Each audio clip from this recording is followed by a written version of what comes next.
मीरपुर नाम के शहर में तेजस अपनी पत्नी नीरू के साथ रहता था। पति पत्नी दोनों ही नौकरी करते थे। एक दिन तेजस गांव अपनी माँ के पास फोन करता है। हेलो, प्रणाम माँ।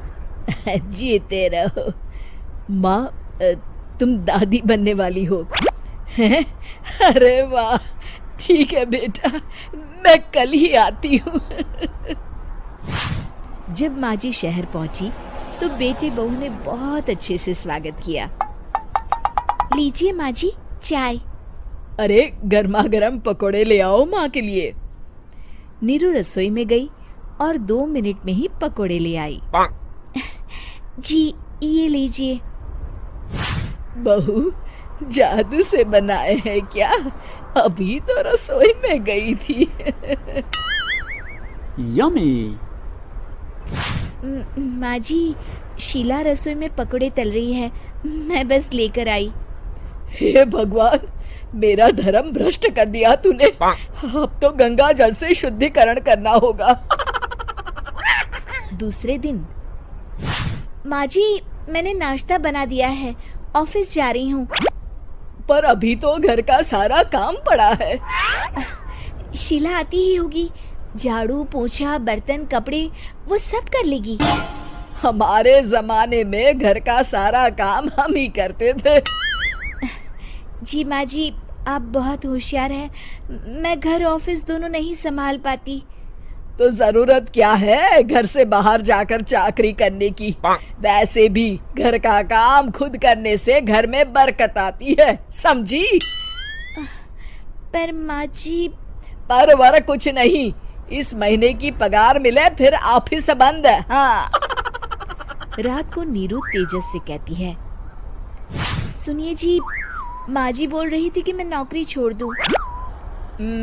वैसे ठीक ही तो है, अभी तुम्हें आराम की जरूरत है। फिर भी आराम कहाँ, शीला को छुड़ाने के लिए बोल रही थी। तो अब 24 घंटे में इतना काम तो कर ही सकती हो। पर जॉब पसंद है मुझे, घर पर मन नहीं लगेगा। अगले दिन जब दोनों ऑफिस के लिए निकल रहे थे, मेरी तो कोई कीमत ही नहीं है इस घर में।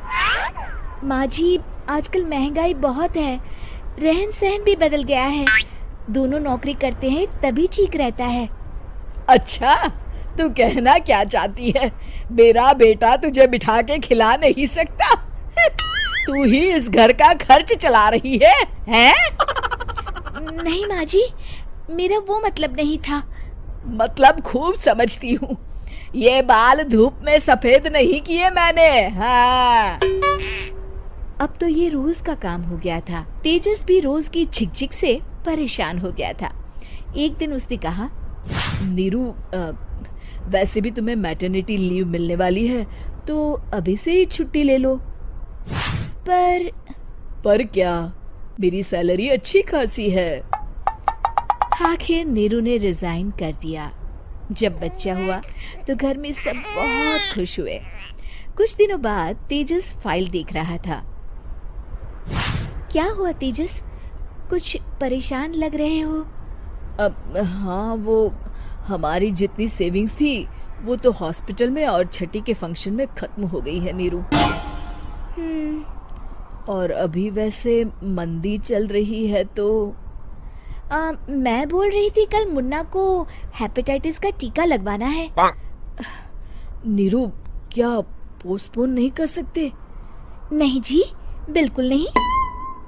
अब तेजस को समझ में आ रहा था कि उससे गलती हुई है। पैसों की कमी का असर घर के माहौल पर भी पड़ रहा था। अगले दिन, बेटा मेरा चश्मा और ये दवाइयाँ ले आना, पर्चा देते हुए माँ जी ने कहा। जी। तेजस, मुन्ना के लिए दूध का डिब्बा और डायपर भी ले आना, और ये किराने के सामान की लिस्ट है, इसे भी लाना है। तेजस गुस्से में लिस्ट मरोड़कर फेंकता है और चिल्लाता है, पैसे क्या पेड़ पर उगते हैं? ये ले आना, वो ले आना। अरे पर ये जरूरत का सामान ही है। वो गुस्से में बिना कुछ कहे ऑफिस चला गया। अरे लंच तो ले जाइए। नीरू दौड़कर डिब्बा पकड़ाती है एक दिन खाना खाने के बाद, नीरू, अब तो मुन्ना कुछ बड़ा हो गया, तो अब तुम वापस ज्वाइन कर लो ना जॉब। पर इस रिसेशन में जॉब मिलना बहुत मुश्किल है। ट्राई तो करो। फिर मुन्ना, माँ जी है ना, और एक फुल टाइम मेड भी लगा लेंगे। पर माँ जी, उन्हें तो पसंद नहीं। तभी माँ जी वहाँ आ जाती है और प्यार से नीरू के सर पर हाथ फेरते हुए बोलती है, अब मेरी समझ में आ गया बहू, पहले के और अब के समय में अंतर है। तुम काम शुरू करो, मुन्ना की जिम्मेदारी मेरी। मेरी प्यारी माँ जी, ये कहकर नीरू उनके गले लग गई। शिक्षा, परिवर्तन संसार का नियम है, हमें भी समय के साथ चलना चाहिए। उम्मीद है कि आपको हमारी ये कहानी पसंद आई होगी।